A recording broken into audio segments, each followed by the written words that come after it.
Hi, we're the Surrey Hill Smokers. I get to cook steak in the dark and the rain, and Gavin gets to cook pork in the sun.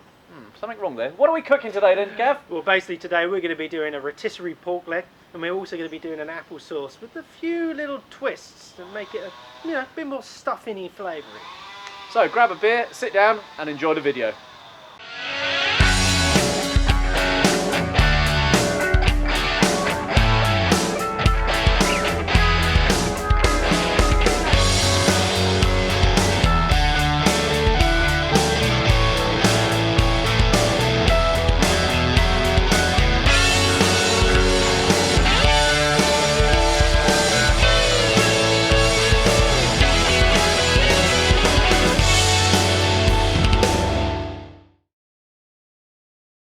Okay, so today we're going to be doing rotisserie pork leg.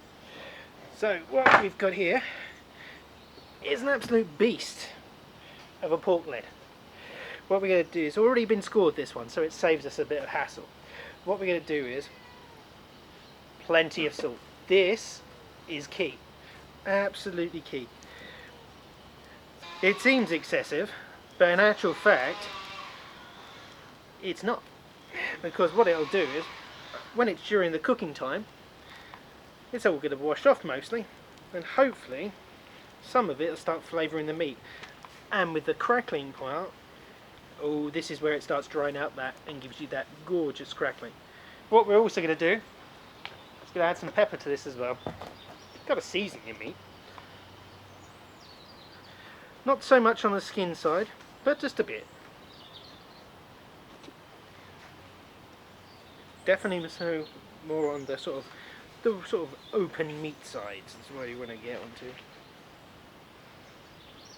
Because this is a bone-in pork leg, what we're going to do is we're going to actually slide the actual rotisserie down that actual bone.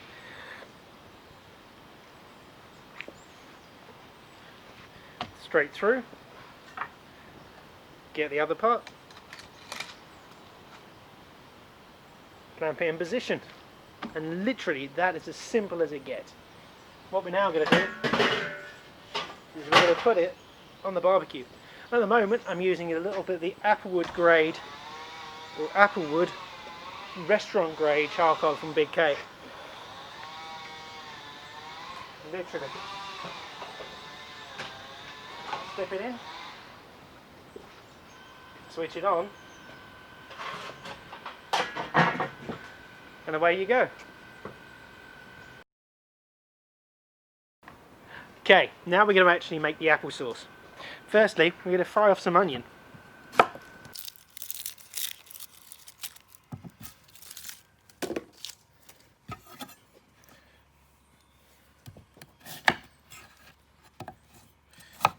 What you really want is a good sharp knife. These flint and flame ones are absolutely amazing.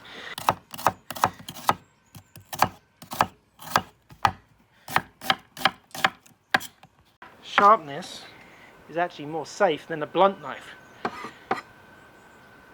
Okay, what we're going to do now, add a little bit of oil to our little pot here. Maybe a little too much, but a little bit would be good. Okay, and then we'll get these onions on the go.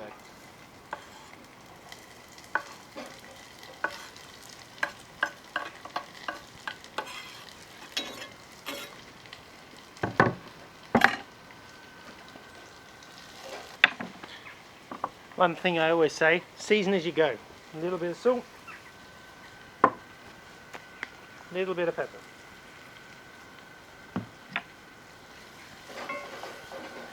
Okay, now we're also going to use some Bramley apples. These are ones from my actual sister-in-law's garden. Absolutely brilliant. Just going to use this little plastic tub here for the rubbish. Always good and handy to have something available.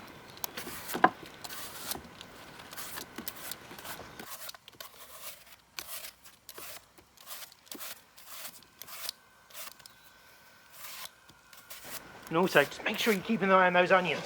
What you don't want to do is burn them at the same time. Now, back to chopping. Okay, now we're going to transfer the apple to the actual pan.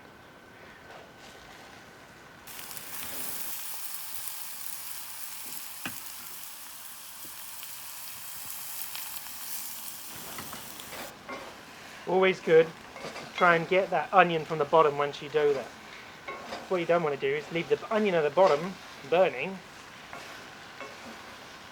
and your apple sitting on the top.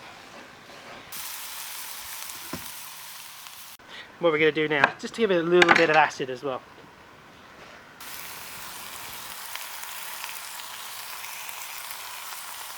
Now, again, a little bit of the old salt and pepper in there as well. But what you also need, because you've got so much sourness from the apple and the lemon in there as well, you need to compensate for a little bit of sugar.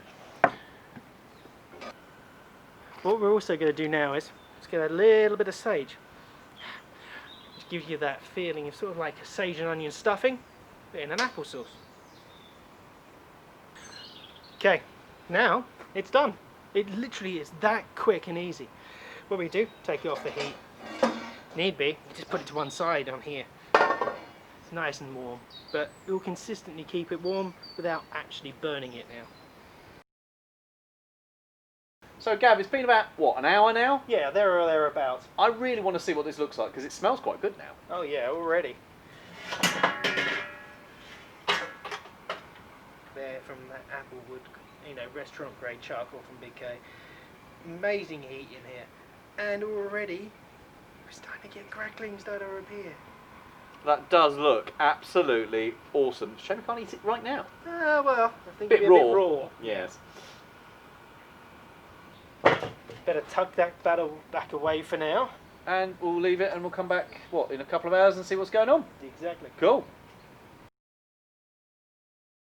So, Gav, it's been about, well, just over 5 hours now, right? Yeah. I want to have a look. Please. Don't Can we we all? look at it? No, at your pork. Oh, hang on. This is getting worse. Oh. Right, let's have a look. Oh my goodness. That looks superb.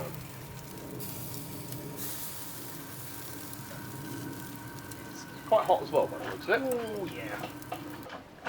So what internal temperature did we take this up to, just for the watchers? We've just taken this up to 165 Fahrenheit. Good. It's about 65 degrees Celsius. So that's a good area for us to cook pork on rotisserie to get it safe and well cooked. Yeah. Yeah, 100%. Good.